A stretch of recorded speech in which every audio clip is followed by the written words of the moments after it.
ಕಾರಣ ಯಾಕೆ ಅಂತಂದರೆ ಆ್ಯಕ್ಟೇ ಆ ಥರ ಇದೆ ಅಲ್ಲಿ, ಬೂತ್ ಕ್ಯಾಪ್ಚರಿಂಗಲ್ಲಿ ಕಳ್ಳ ಮತದಾನ ಮಾಡಿಸೋಂಥದ್ದು, ಬೂತನ್ನು ಸ್ವಾಧೀನಕ್ಕೆ ಪಡೆಯುವಂಥ ಈ ಪ್ರಕರಣ ಏನಿದೆ ಅದು. ಸೊ ಇದರಲ್ಲಿ ಆಗಲೇಬೇಕಾಗ್ತದೆ. ಇಲ್ಲಿ ಭಾಳ ಇಲ್ಲಿ ಒಂದು ದೊಡ್ಡ ಗೊಂದಲ ಏನು ಅಂತ ಅಂದರೆ, ದೇವರಾಜೇಗೌಡರು ಇರುವಂಥ ಪಾರ್ಟಿ ಬಿ ಜೆ ಪಿ ಜೊತೆ ಮೈತ್ರಿ ಆಗಿಬಿಟ್ಟಿದ್ದಾರೆ ಇಲ್ಲಿ.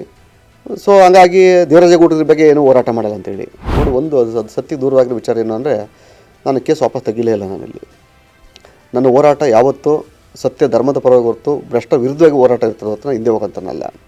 ಹಾಗಾಗಿ ಈ ಕೇಸನ್ನು ಹಿಂದೆ ತೆಗೆಯುವಂಥ ಪ್ರಶ್ನೆ ಇಲ್ಲ.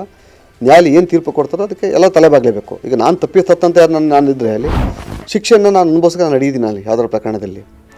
ಸೊ ಹಾಗಾಗಿ ಈ ಕೇಸಿಂದ ನಾನು ಹೊರಗೆ ಬರೋ ಪ್ರಶ್ನೆ ಇಲ್ಲ. ಅಲ್ಲಿ ಸುಪ್ರೀಂ ಕೋರ್ಟಲ್ಲಿ ಇದೆ. ಅಲ್ಲಿ ನಾನು ಮುಂದಿನ ವಾರ ದೆಹಲಿಗೆ ಭೇಟಿ ಕೊಡ್ತಾಯಿದ್ದೀನಿ. ಅಲ್ಲಿ ನಾನು ವರಿಷ್ಠರ ಜೊತೆಗೆ ಮತ್ತೊಂದು ರೌಂಡ್ ಕುಳಿತು ಮಾತನಾಡಿ ಅಲ್ಲಿ ಆ ಪ್ರಕರಣವನ್ನು ಏನು ಮಾಡಬೇಕು ಅಂತೇಳಿ. ಯಾಕಂದರೆ ನನ್ನ ವೈಯಕ್ತಿಕ ವಿಚಾರ ಅದು. ಆ ಕೇಸ್ ಹಾಕಿರೋದು ನಾನು ಇಂಡಿವಿಜುವಲಾಗಿ ಹಾಕಿದ್ದು. ನಾನು ಆವಾಗ ಅಲ್ಲಿ ಪಕ್ಷದಿಂದ ಹಾಕಿದ್ದಲ್ಲ, ಈಗ ಪಕ್ಷದಿಂದ ಹಾಕಿದ್ದೀನಿ. ಯಾಕಂದರೆ ನಾನು ಅಭ್ಯರ್ಥಿ ಆಗಿದ್ದೀನಿ. ನಾನು ಮತ್ತೆ ಒಂದು ರೇವಣ್ಣದ ಹಾಕಿದ್ದೀನಿ.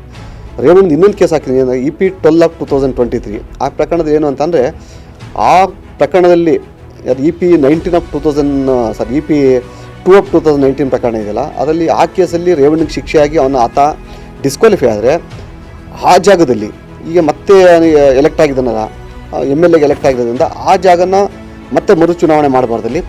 ನಾನು ಥರ್ಡ್ ಕ್ಯಾಂಡಿಡೇಟ್ ನಾನಾಗಿರೋದ್ರಿಂದ ಈ ಸೆಕೆಂಡ್ ಕ್ಯಾಂಡಿಡೇಟು ಪಾರ್ಟಿ ಆರ್ಡರ್ ಆಗಿದ್ದಾನೆ, ಶ್ರೇಯಸ್ ಪಟೇಲ್.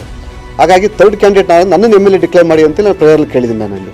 ಸೊ ಹಾಗಾಗಿ ಆ ಪ್ರಕರಣಕ್ಕೆ ನಾನು ಕನೆಕ್ಟಿವಿಟಿ ಕೊಟ್ಟಿದ್ದೀನಿ. ಈಗ ಅಲ್ಲಿ ಆ ಪ್ರಕರಣ ಡಿಸ್ಪೋಸ್ ಆಯಿತು ಅಂತ ಅಂದರೆ EP 12/2023 ನನ್ನ MLA ಡಿಕ್ಲೇರ್ ಮಾಡಬೇಕಲ್ಲಿ ನಮ್ಮ ಭಾರತೀಯ ಜನತಾ ಪಕ್ಷಕ್ಕೆ ಒಬ್ಬ ಎಕ್ಸ್ಟ್ರಾ ಸದಸ್ಯ ಬಂದಾಗ ಆಗ್ತದೆ. ಸೊ ಹಾಗಾಗಿ ಆ ಪ್ರಕರಣ ಯಾವುದನ್ನು ವಾಪಸ್ ತೆಗೆದಿಲ್ಲ. ಅಲ್ಲಿ ವಾಪಸ್ ತೆಗಿಯೋ ಪ್ರಶ್ನೆಯೂ ಇಲ್ಲ ನನಗೆ.